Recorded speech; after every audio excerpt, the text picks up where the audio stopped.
Sushan Bhari, Shahab Alam, Hari Bahadur Chauhan, and Santosh Karki. A very formidable side.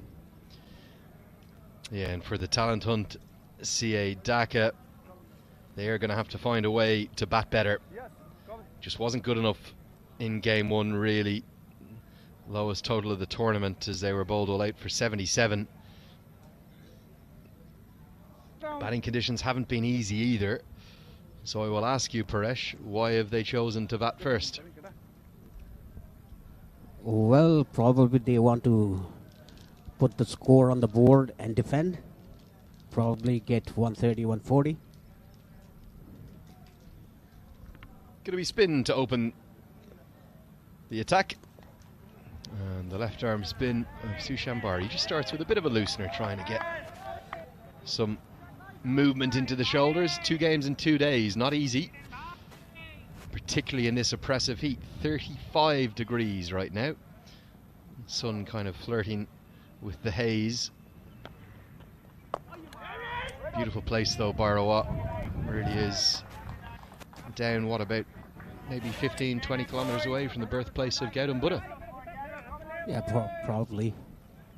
And Sushan Bhari starts with 2 dot balls.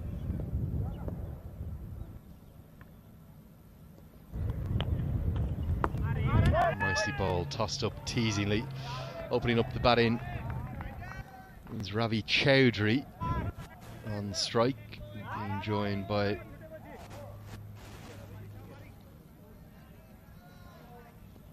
Ashravzaman Barano.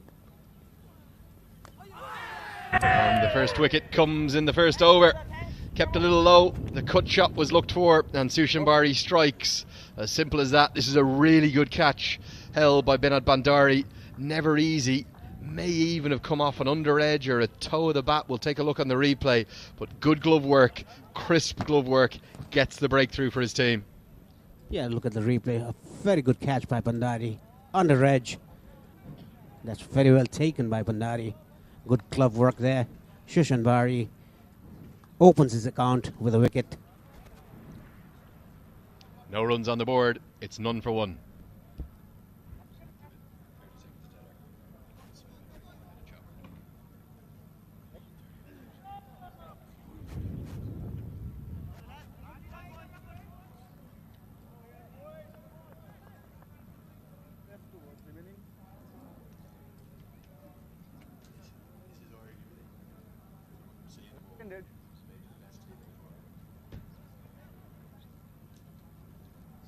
Middle. Yes, come. Slide up. Yes, cover in leg. Bowling left arm round, 2 balls remain.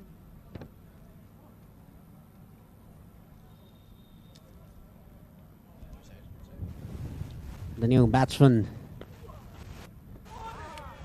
Mohammad Shahriar Kabir Rahman. That's a very long name. 4 people's name. Yeah, you nailed that one as well, didn't you, Johnny? You're seeing it, or Tony even, not Johnny. White ball. To use a batting parlance, you're getting them right out of the middle of the bat. Give us that one more time. Go on as we see the first runs coming from a wide. Just one more time, please, Tony. Mohammad Shahriar Kabir Rahman. Oh, that's runs. That is runs through the offside.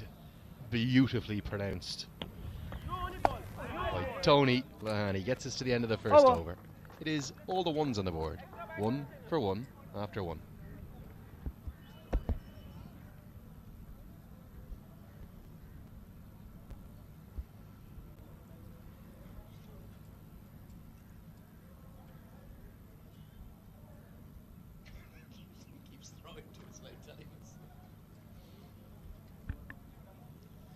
So, going to be Sampal Kami to open up.